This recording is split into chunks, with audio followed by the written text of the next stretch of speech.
Dear students of class 10, তোমাদের সঙ্গে আমি আওয়ার রানওয়ে কাইটের ফার্স্ট ইউনিট আলোচনা করেছিলাম। আজকে সেকেন্ড ইউনিট শুরু করছি। It is always lovely on the big half moon in summer. গ্রীষ্মকালে বিগ হাফ মুন সবসময় সুন্দর। When it is fine the harbour is blue and calm with little wind and ripples. যখন আবহাওয়া ভালো থাকে, when it is fine মানে when the weather is fine, যখন আবহাওয়া ভালো থাকে তখন এই বন্দরটা নীল আর শান্ত থাকে।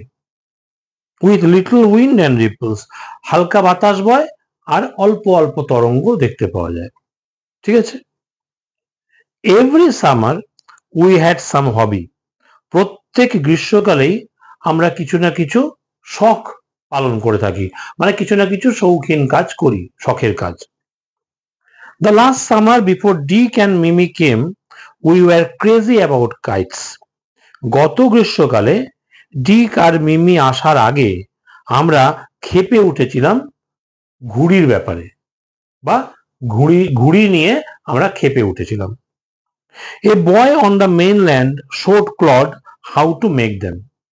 মূল ভূভাগের একটি ছেলে ক্লডকে দেখিয়েছিল কেমন করে ঘুড়ি, অর্থাৎ ওদের বানাতে হয়, মানে ঘুড়ি বানাতে হয়। Back on the island we made plenty of kites. দ্বীপে ফিরে গিয়ে আমরা অনেক ঘুড়ি বানিয়েছিলাম। Claude would go around to the other side of the island and we would play shipwrecked mariners signalling to each other with kites.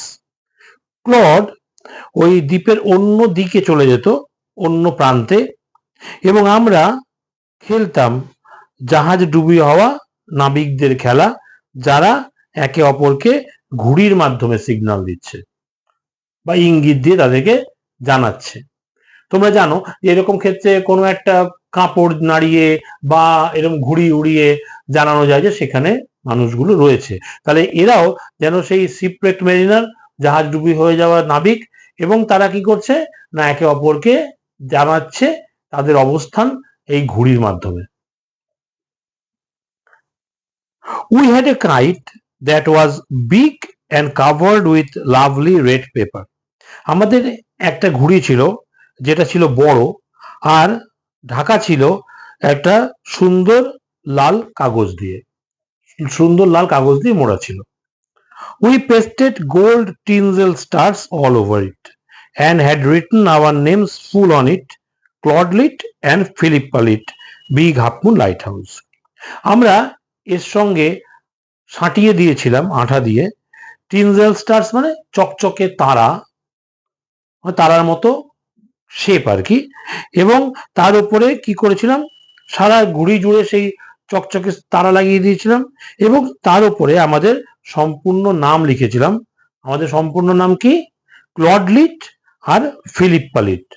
আর অ্যাড্রেসটাও বলে দিয়েছিলাম কি? Big half moon light house.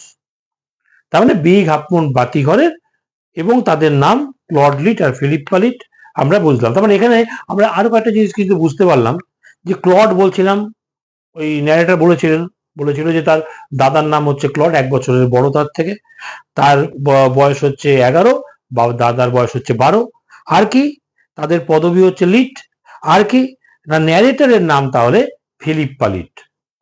ঠিক আছে, অর্থাৎ তার বয়ানে আমরা এই পুরো গল্পটা পড়ছি আর কি। ঠিক আছে, তার মানে এই জিনিসগুলো আমরা জানতে পারলাম। আর তারা তো বিগ হাফ মুন লাইট হাউসে থাকে, আমরা জানি। তাহলে সবটাই ওই ঘুড়ির মধ্যে লিখে দিয়ে তারা ঘুড়িটাকে ওড়ালো। One day there was a grand wind for kite flying. একদিন সেখানে ঘুড়ি ওড়ানোর জন্য দারুণ বাতাস বা হাওয়া ছিল। তোমরা জানো হাওয়া ঠিক মতো না থাকলে ঘুড়ি ওড়ানো যায় না। ঠিক আছে, ঘুড়ি বারবার জন্য বা ঘুড়ি ওড়ানোর জন্য হাওয়া কিন্তু অবশ্যই দরকার।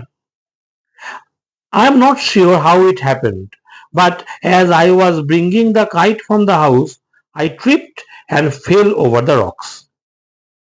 আমি নিশ্চিত নই এটা কেমন করে হয়েছিল বা কেমন করে ঘটেছিল, কিন্তু যখন আমি বাড়ি থেকে ওই ঘুড়িটাকে নিয়ে আসছিলাম তখন আমি হোঁচট খেলাম বড় পাথরে, এবং আমি পড়ে গেলাম my elbow went clear through the kite making a big hole. আমার কনুই ঢুকে গেল সেই ঘুড়িটার মধ্যে দিয়ে এবং একটা বড় গর্ত ঘুড়িটার মধ্যে তৈরি করে দিল।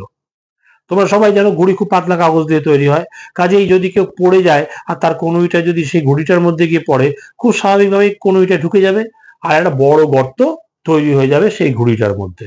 এই ক্ষেত্রেও তাই হয়েছিল। We had to hurry to fix the kite if we wanted to send it up before the wind fail.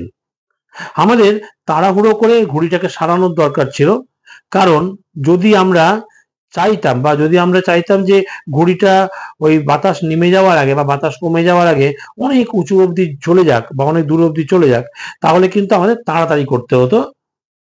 ঠিক আছে, তাহলে আমাদের তাড়াতাড়ি করে ঘুড়িটাকে মেরামত করে নেওয়া দরকার ছিল, যদি আমাদের ইচ্ছে থাকতো অনেক দূর অবধি ঘুড়িটাকে বেড়ে দেওয়ার, বাতাস কমে যাওয়ার আগে। We rushed into the lighthouse to get some paper, মানে আমাদের সেই ইচ্ছেটাই ছিল, এটা বোঝা গেল। তাই কি করলাম, আমরা ছুটে গেলাম সেই লাইট হাউস বা বাতি ঘরে কিছু কাগজ আনার জন্য।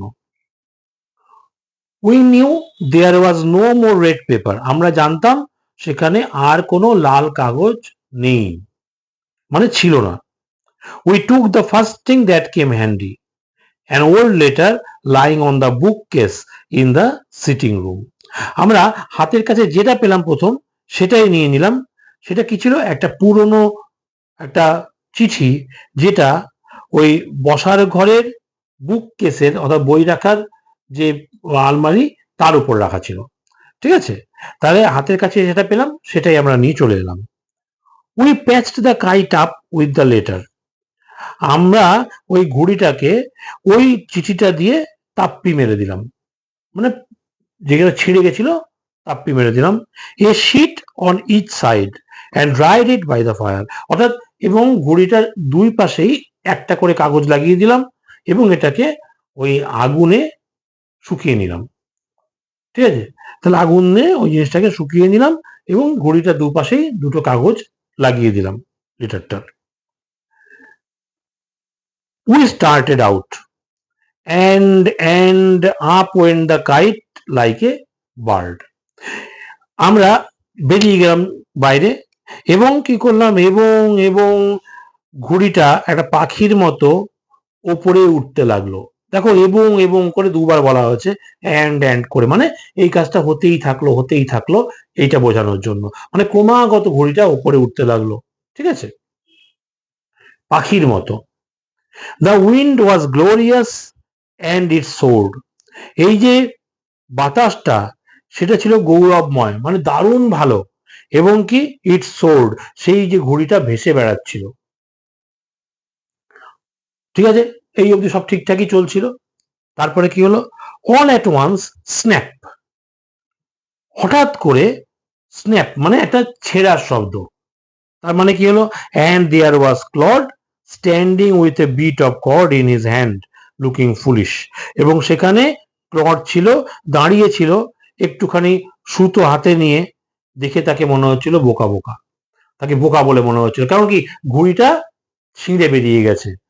অতখানি উপরে গিয়ে হাওয়ার সংস্পর্শে, যেহেতু সে ভালো হাওয়া ছিল, প্রচুর টান ছিল ঘড়িটার মধ্যে, তো সে তখন কি হয়েছে, ওই টানে ঘুড়িটা ছিঁড়ে বেরিয়ে গেছে সুতো, তাহলে হাতের মধ্যে একটুখানি সুতো রয়ে গেছে আর দাঁড়িয়ে রয়েছে ক্লড, দেখে তাকে বোকা বোকা লাগছে। ঠিক আছে, মানে বোকার মতো হাতে সুতো নিয়ে ক্লড দাঁড়িয়ে রয়েছে, ঘুড়িটা উপড়ে বেরিয়ে গেছে, আমরা এটাকে বলি উপড়ে বেরিয়ে যাওয়া। Our kite had sailed away over to the mainland, আমাদের ঘুড়িটা ভাসতে ভাসতে চলে গেছে সেই মূল ভূভাগ পর্যন্ত, মানে জলাশয়টা, দ্বীপের যে জলাশয় জলটা সেটা অতিক্রম করে, জলভাগটাকে অতিক্রম করে একদম ডাঙায় চলে গেছে বা মেইনল্যান্ডে চলে গেছে ঘুড়িটা ভাসতে ভাসতে, কারণ কি সুতোটা ছিঁড়ে গেছে। তোমরা এই অংশটা বারবার করে পড়ো, আমার সঙ্গেও পড়তে পারো, তাহলে দেখো আশা করি যাদের অসুবিধা হচ্ছে তাদের রিডিং আর একটু সুবিধা হবে। ঠিক আছে, ভালো থেকো, দেখা হচ্ছে পরের ভিডিওতে।